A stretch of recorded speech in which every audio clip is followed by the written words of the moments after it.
السلام علیکم.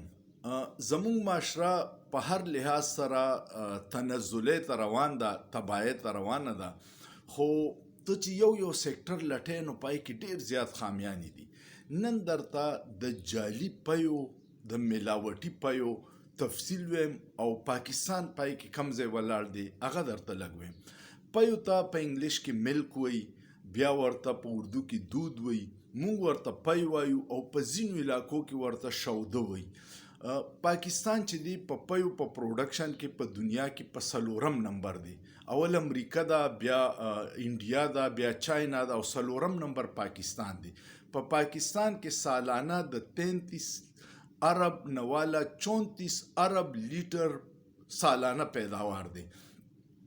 او ماهرین وی چې کوچري ماډرن ټیکنالوژي استعمال شي او د سارو په دغه سارو دا کم چې دی د دینه د 33 34 په ځای 80 ارب لیټر پای اغستی شي. خو پاکستان کې ګوجر چې دی یا واړه فارمونه چې دی اپا کې زړه طریقه روان دي، نو دا دومره کمې راغلی دی او کوچري 80 ارب لیټر ته پروډکشن ورسی نو دا مونږ ایکسپورټ کولیم شو. واړه ملکونه دي، تاسو وګورئ نو هغه د ملک پروډکشن او په هغې ایکسپورټ کې په دنیا کې مخکې دي. زموږ پیداوار کې 4 نمبر یو، خو ایکسپورټ مو د بالکل د نش برابر دی. په دې کې 90% پی چې دی وړوکي ګوجر کوي، چا سره چې د لسو نه کم څاروي دي.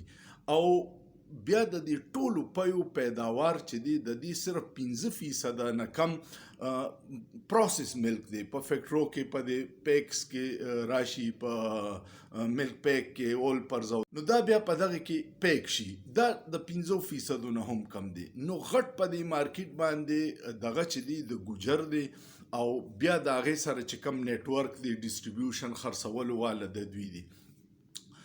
کو دله پای خالص ملاوي دي خو ډیره خوږه خبره ده. کو صرف پکې اوبه اچي او ملاوټي کوي هغه به معاف کو.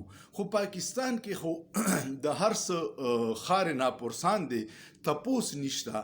نو دویم دریم چې کم پکې خراب شي دی ادا دی چې د ساروله کله دوی چې دا پی علي نو یو خراب انجکشن لګي، هغه هارمونز دي، دا غي نوم دی اکسیټوسین. دنیا کې اکثر بین شو یا مخصوص کیسونو کې استعمالیږي. اکسیټوسین داسې انجکشن دی چې کله د زنانه بچی کیږي په هغه وخت کې ورته لګي چې دا مسل ریلیکس شي او ماشوم د ښځې تکلیف نه کم شي او دا ماشوم په اسانه وشي. دغه انجکشن دوی روزانه سحر ماښام د څاروي له لګي چې دینه دا پی ټول راوځي. هغه هارمونز نقصان څه دی چې دا بې وخته ماشومان پیغلیږي، دا یو مین ریزن دی. د دې نه دا ساينس والا میډیکل ساينس والا ټول خبر دي چې د دې څومره نقصان دی او پاکستان کې ګوجر څومره رف استعمالي. دویم څلورم پکې یو د ملاوټ یو شره ده شی دی او هغې ته وایي فارملین. فارملین پکې دوی ایز ا پریزرویټیو استعمالي چې پی او ماسته خراب نشي. خو فارملین څه شی دی؟ فارملین هغه کیمیکل دی چې تاسو ګورئ اکثر په آسان الفاظو کې مو پوه کوم چې اپریشن وشي او د اپریشن نه پس د مریض هغې وارثانو له دغه ورکي په یو جار کې یو هغه د اپریشن هغه ټوټه او هغې کې یو کیمیکل چې دا اوس لیبارټرۍ ته بایاپسي دپاره یوسه. دغه کیمیکل دې دپاره چې دا غوښه دې کې خرابه نشي، نو هغه شی په دې پیو ماسو کې استعمالي. نو په هر لیول باندې مونږ ته چې کم پی ملاویږي هغه د یو صحت په اصولو بالکل نه دي. مختلف رپورټ پاکستان کې راځي چې 90% پی چې کم مونږ دا کولاولو دا نقصان دی. خو بیا پکې یو پنځم عذاب دا دی چې د میخې یا د غوا یا د بیزې پی والی ملاوټي والی خیر دی، خو اوس خو پی په واشنګ مشینونو کې جوړیږي. ستا ته میخې اغستو ضرورت نشته، داسې کیمیکل راغلي 3-4 ملاو کی او 200 لیټر په 15 منټه کې جوړیږي، صرف ورته مکسر ولګي او هغه وکي. نو دا ټول د پیو زموږ په دې پاکستان کې یو مافیا ده او دا څوک بد نه ګڼي.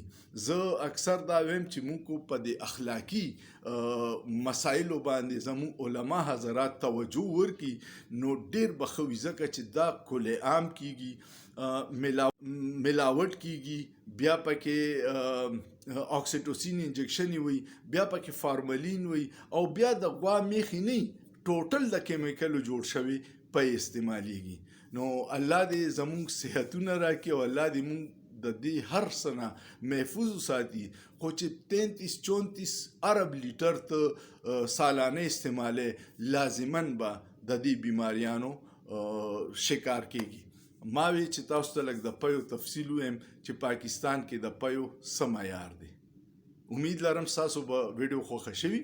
کو ویډیو مو خوښه شوه نو کمنټ پې لازماً کوئ چې ما ته اندازه کېږي چې تاسو دې باره کې معلوم شو درته، او کو تاسو سره څه معلومات وي نو ما سره شیر کړئ او سوچ پې وکړئ. په سوچ کې څه ګناه نشته.